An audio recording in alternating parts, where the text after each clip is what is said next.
Good morning, plus two commerce. Today our topic will be share issued for consideration other than cash. Question number 10. Vimal limited ने purchase की है एक machinery 9,90,000 की from Kamal limited से, और जो payment करनी है कमल लिमिटेड को वो करनी है बेटा इक्विटी शेयर को इश्यूड करके 100 रुपीज ईच। देखिए बेटा यहां पर आपकी दो पार्टियां, एक विमल और एक कमल, इन दोनों के बीच में एक डील हुई है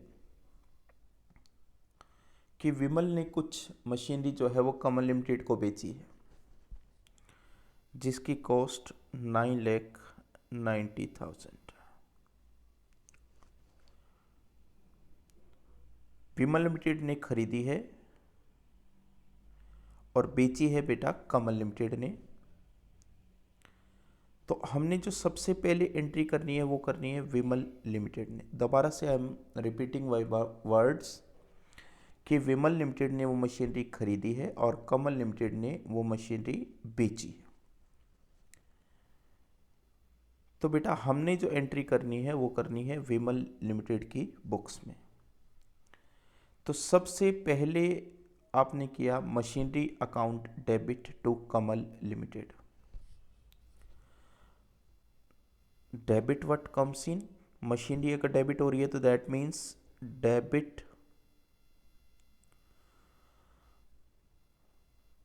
व्हाट कम्स इन, यानी आपके पास क्या आया मशीनरी, और बेटा इसको देने वाला कौन था कमल लिमिटेड। तो ये हो गया आपका क्रेडिट द गिवर।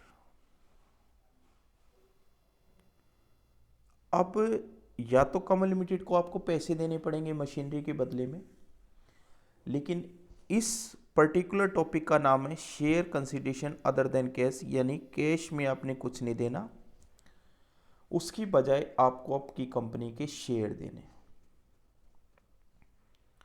देखिए एक चीज श्योर है कि विमल लिमिटेड को अगर वो कैश में किसी को पेमेंट नहीं करता है तो दो फायदे होने वाले हैं। पहला फायदा तो उसके पास मशीनरी आ गई जो उसे चाहिए थी, और बेटा जो दूसरा फायदा वो ये है कि उसकी कंपनी के जो शेयर हैं वो आपके बिक गए। तो आपने एंट्री करी Kamal limited account debit to equity share capital account. अब इसने क्या कहा है कि दो आपके केसेस हैं, एक तो शेयर इशूड एट पार। देखिए पार में क्या होता है थोड़ा सा समझ लीजिए। यहाँ पर जो परचेज कंसिडरेशन प्राइस है वो है आपका, आपको पता है 9,90,000, और ईच शेयर की जो आपकी वैल्यू है वो है 100। आगे आप लिखेंगे number of share issued 9,90,000 upon में 100। 20 से 20 कट गई,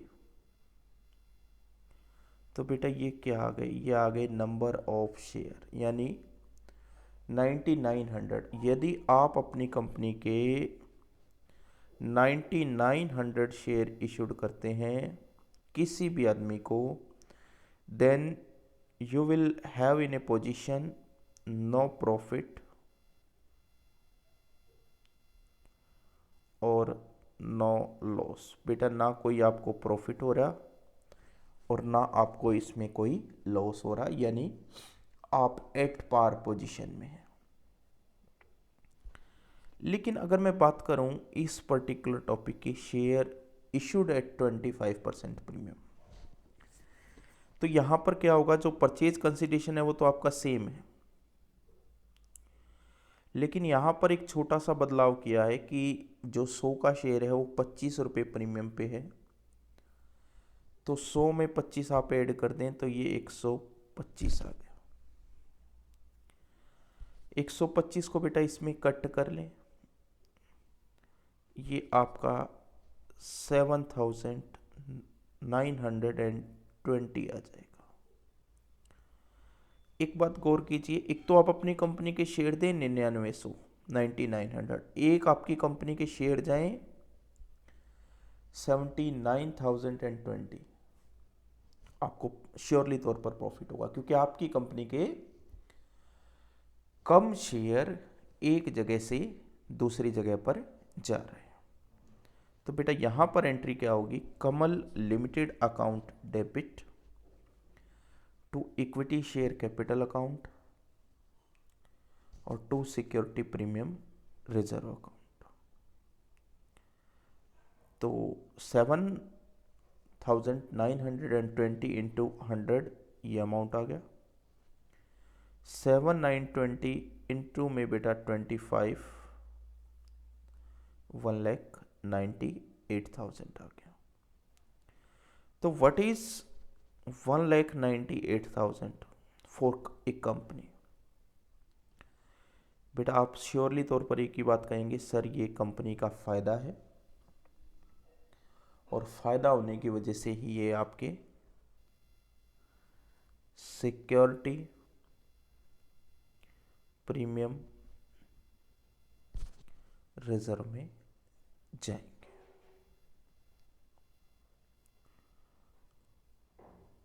नेक्स्ट,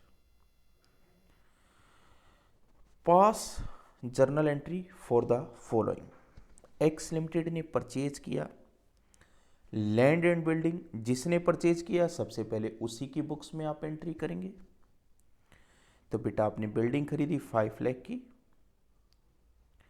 तो फिर दोबारा से जो आपका परचेज कंसीडरेशन हो गया वो आपका 5 लाख हो गया। 100 रुपीज का शेयर 25% प्रीमियम पे है तो ये 125 हो गया। अभी आपको एक बात समझाई थी, यदि 100 का शेयर यदि आपने 100 एट पार इशूड किया तो नो प्रॉफिट नो लॉस। लेकिन अभी आप क्या कर रहे हैं, 100 का शेयर 25 रुपीज अबव बेच रहे हैं, ऊपर बेच रहे हैं। ऊपर का मतलब बेटा आपको प्रॉफिट। तो एंट्री करेंगे land and building account debit to R Sundaram, फिर R Sundaram account debit to share capital account और to security premium reserve account. तो बेटा ये अमाउंट कैसे आया थोड़ा सा बता दूं। जब आप 4,000 की मल्टीप्लाई करेंगे 125 से तो ये आएगा 5 लाख। 4,000 की मल्टीप्लाई यदि आप करेंगे 100 से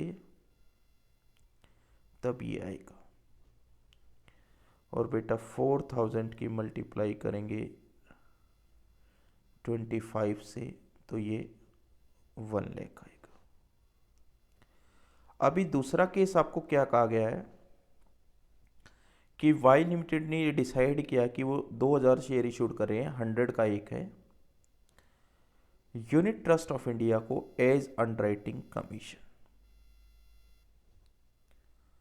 बेटा जब कंपनी सेटअप होती है तो उसे बहुत सारे खर्चे करने पड़ते हैं, कुछ शेयर फ्री में भी बेचने पड़ते हैं, कुछ कमीशन भी देना पड़ता है, और इन्हीं कमीशन में बेटा एक कमीशन शामिल है अंडरराइटिंग कमीशन। तो बेटा underwriting commission account debit to unit trust of India, तो कमीशन उसे दिया गया है और कमीशन के बदले में आपके पास से शेयर कैपिटल उसके पास गई है, unit trust of India to share capital. Tagore limited ने, अगला क्वेश्चन है बेटा आपका, टैगोर लिमिटेड ने एक रनिंग बिजनेस खरीदा है तुलसी ब्रदर्स से 48 लाख रुपए का। और बेटा 48 लाख में आपके पास क्या क्या आया है, plant and machinery, stock, debtor और क्रेडिटर आपके पास से गए हैं, क्योंकि क्रेडिटर का बैलेंस, लाइबिलिटी का बैलेंस क्रेडिट होता है, असेट्स का बैलेंस डेबिट होता है। तो बेटा आप क्या करेंगे, इसमें आप सिंपल सा एक काम करना है, 25, 15 और 8,60,000 को एक जगह जोड़ लें, ये आपका आ गया 48,60,000।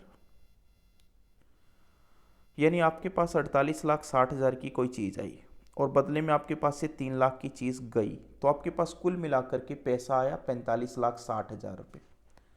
और बेटा उसके लिए आपको पेड कितने करने पड़ गए, 48 लाख रुपए। जो आपने ज़्यादा पेड किए 2,40,000, वो आपकी गुडविल कहलाएगी। बेटा सीधी सी बात है, आप किसी को 48 लाख रुपए पेड कर रहे हो और उसके यहाँ से सिर्फ 45,60,000 का ही सामान आ रहा है, दैट मीन्स आप उसको ज़्यादा पे करके आ रहे हैं। और किसी आदमी को आप ज़्यादा इसलिए पेड कर रहे हैं क्योंकि उसकी गुडविल ज़्यादा है। तो बेटा आपने क्या करना है, इसमें कहा गया है कि 48 लाख रुपए की कोई चीज़ खरीदी और by the issue off fully paid equity share, 20 का एक शेयर है और 20% प्रीमियम है। देखिए 20 का 20% आपका 4 रुपये हो गया, तो आप ये समझें 20 में 4 ऐड कर दें, 24 रुपये का शेयर आपने इश्यूड कर दिया। तो 48 लाख को 24 से डिवाइड किएंगे तो नंबर ऑफ शेयर बेटा आपके 2 लाख आ गए। 2 लाख को बेटा आप 20 से मल्टीप्लाई करेंगे 40 लाख आ गया। 2 लाख को आप 4 से मल्टीप्लाई करेंगे तो ये 8 लाख आ गया।